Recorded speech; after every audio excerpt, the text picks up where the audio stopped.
ஞாயிறு தியானத்திற்கான வேத பாடங்கள். தியான தலைப்பு சீடத்துவம். வந்து பாருங்கள், சென்று அறிவியுங்கள். பழைய ஏற்பாட்டு பகுதியாக சகரியா 8ஆம் அதிகாரம் வசனங்கள் 18 முதல் 23 முடிய. சகரியா 8 வசனங்கள் 18 முதல் 23 முடிய. சேனைகளுடைய கர்த்தரின் வார்த்தை எனக்கு உண்டாகி, அவர் 4ஆம் மாதத்தின் உபவாசமும் 5ஆம் மாதத்தின் உபவாசமும் 7ஆம் மாதத்தின் உபவாசமும் 10ஆம் மாதத்தின் உபவாசமும் யூதா வம்சத்தாருக்கு மகிழ்ச்சியாகவும் சந்தோஷமாகவும் நல்ல பண்டிகைகளாகவும் மாறிப்போகும். ஆகையால் சத்தியத்தையும் சமாதானத்தையும் சிநேகியுங்கள் என்று சேனைகளின் கர்த்தர் சொல்லுகிறார். இன்னும் ஜனங்களும் அநேகம் பட்டணங்களின் குடிகளும் வருவார்கள். இன்று சேனைகளின் கர்த்தர் சொல்லுகிறார். ஒரு பட்டணத்தின் குடிகள் மறு பட்டணத்தின் குடிகளிடத்தில் போய், நாம் கர்த்தருடைய சமூகத்தில் விண்ணப்பம் பண்ணவும் சேனைகளின் கர்த்தரை தேடவும் தீவிரித்து போவோம், வாருங்கள், நாங்களும் போவோம் என்று சொல்லுவார்கள். அநேக ஜனங்களும் பலத்த ஜாதிகளும் எருசலேமிலே சேனைகளின் கர்த்தரை தேடவும் கர்த்தருடைய சமூகத்தில் விண்ணப்பம் பண்ணவும் வருவார்கள். அந்நாட்களில் பலவித பாஷைக்காரராகிய புறஜாதியாரில் 10 மனுஷர் ஒரு யூதனுடைய வஸ்திர தொங்கலை பிடித்து கொண்டு, தேவன் உங்களோடே இருக்கிறார் என்று கேள்விப்பட்டோம், ஆகையால் உங்களோடே கூட போவோம் என்று சொல்லி அவனை பற்றி கொள்ளுவார்கள் என்று சேனைகளின் கர்த்தர் சொல்லுகிறார் என்பதே. தேவனுக்கே மகிமை உண்டாவதாக. நிருப பாடமாக ரோமர் 10 வசனங்கள் 9 முதல் 17 முடிய. ரோமர் 10 வசனங்கள் 9 முதல் 17 முடிய. என்னவென்றால், கர்த்தராகிய இயேசுவை நீ உன் வாயினாலே அறிக்கையிட்டு, தேவன் அவரை மரித்தோரிலிருந்து எழுப்பினார் என்று உன் இருதயத்திலே விசுவாசித்தால் ரட்சிக்கப்படுவாய். நீதியுண்டாக இருதயத்திலே விசுவாசிக்கப்படும், ரட்சிப்புண்டாக வாயினாலே அறிக்கை பண்ணப்படும். அவரை விசுவாசிக்கிறவன் எவனோ அவன் வெட்கப்படுவதில்லை என்று வேதம் சொல்லுகிறது. யூதன் என்றும் கிரேக்கன் என்றும் வித்தியாசமே இல்லை. எல்லாருக்கும் கர்த்தரானவர் தம்மை தொழுது கொள்கிற யாவருக்கும் ஐஸ்வர்ய சம்பரணராய் இருக்கிறார். ஆதலால் கர்த்தருடைய நாமத்தை தொழுது கொள்கிற எவனும் ரட்சிக்கப்படுவான். அவரை விசுவாசியாதவர்கள் எப்படி அவரை தொழுது கொள்ளுவார்கள்? அவரை குறித்து கேள்விப்படாதவர்கள் எப்படி விசுவாசிப்பார்கள்? பிரசங்கிக்கிறவன் இல்லாவிட்டால் எப்படி கேள்விப்படுவார்கள்? அனுப்பப்படாவிட்டால் எப்படி பிரசங்கிப்பார்கள்?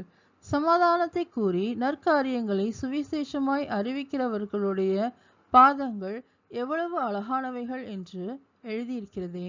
ஆனாலும் சுவிசேஷத்திற்கு எல்லாரும் கீழ்ப்படியவில்லை. அதை குறித்து ஏசாயா, கர்த்தாவே, எங்கள் மூலமாய் கேள்விப்பட்டதை விசுவாசித்தவன் யார் என்று சொல்லுகிறான். ஆதலால் விசுவாசம் கேள்வியினாலே வரும், கேள்வி தேவனுடைய வசனத்தினாலே வரும் என்பதே. தேவனுக்கே மகிமை உண்டாவதாக. சுவிசேஷ பாடமாக யோவான் 1ஆம் அதிகாரம் வசனங்கள் 39 முதல் 42 முடிய. யோவான் 1 வசனங்கள் 39 முதல் 42 முடிய. அவர் வந்து பாருங்கள் என்றார். அவர்கள் வந்து அவர் தங்கியிருந்த இடத்தை கண்டு அன்றைய தினம் அவரிடத்தில் தங்கினார்கள். அப்பொழுது ஏறக்குறைய 10 மணி வேளையாயிருந்தது. யோவான் சொன்னதை கேட்டு அவருக்கு பின் சென்ற 2 பேரில் ஒருவன் சீமோன் பேதுருவின் சகோதரனாகிய அந்திரேயா என்பவன். அவன் முதலாவது தன் சகோதரனாகிய சீமோனை கண்டு, மேசியாவை கண்டோம் என்று சொன்னான். மேசியா என்பதற்கு கிறிஸ்து என்று அர்த்தமாம். பின்பு அவனை இயேசுவினிடத்தில் கூட்டிக் கொண்டு வந்தான். இயேசு அவனை பார்த்து, நீ யோனாவின் மகனாகிய சீமோன், நீ கேபா எனப்படுவாய் என்றார். கேபா என்பதற்கு பேதுரு என்று அர்த்தமாம்.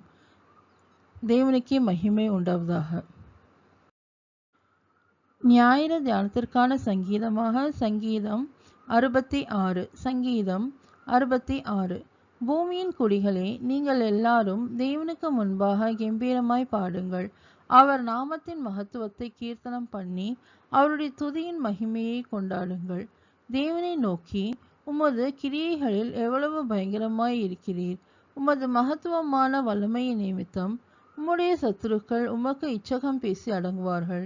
பூமியின் மீதெங்கும் உம்மை பணிந்து கொண்டு உம்மை துதித்து பாடுவார்கள். அவர்கள் உம்முடைய நாமத்தை துதித்து பாடுவார்கள் என்று சொல்லுங்கள். தேவனுடைய செய்கைகளை வந்து பாருங்கள். அவர் மனுபுத்திரரிடத்தில் நடப்பிக்கும் கிரியையில் பயங்கரமானவர். கடலை உலர்ந்த தரையாக மாற்றினார். ஆற்றை கால்நடையாய் கடந்தார்கள். அங்கே அவரில் களிகூர்ந்தோம். அவர் தம்முடைய வல்லமையினால் என்றென்றைக்கும் அரசாளுகிறார். அவருடைய கண்கள் ஜாதிகள் மேல் நோக்கமாயிருக்கிறது. துரோகிகள் தங்களை உயர்த்தாதிருப்பார்களாக. ஜனங்களே, நம்முடைய தேவனை ஸ்தோத்தரித்து அவரை துதிக்கும் சத்தத்தை கேட்க பண்ணுங்கள். அவர் நம்முடைய கால்களை தள்ளாட ஒட்டாமல் நம்முடைய ஆத்துமாவை உயிரோடே வைக்கிறார். தேவனே, எங்களை சோதித்தீர். வெள்ளியை புடமிடுகிறது போல எங்களை புடமிட்டீர். எங்களை வலையில் அகப்படுத்தி எங்கள் இடுப்புகளின் மேல் வருத்தமான பாரத்தை ஏற்றினீர். மனுஷரை எங்கள் தலையின் மேல் ஏறிப்போக பண்ணினீர். தீயையும் தண்ணீரையும் கடந்து வந்தோம். செழிப்பான இடத்தில் எங்களை கொண்டு வந்து விட்டீர்.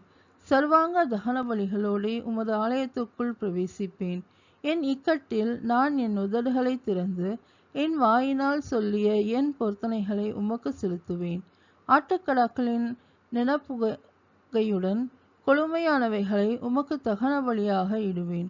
காளைகளையும் செம்மறி ஆட்டுக்கடாக்களையும் உமக்கு பலியிடுவேன்.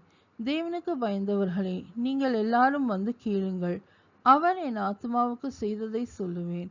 அவரை நோக்கி என் வாயினால் கூப்பிட்டேன்.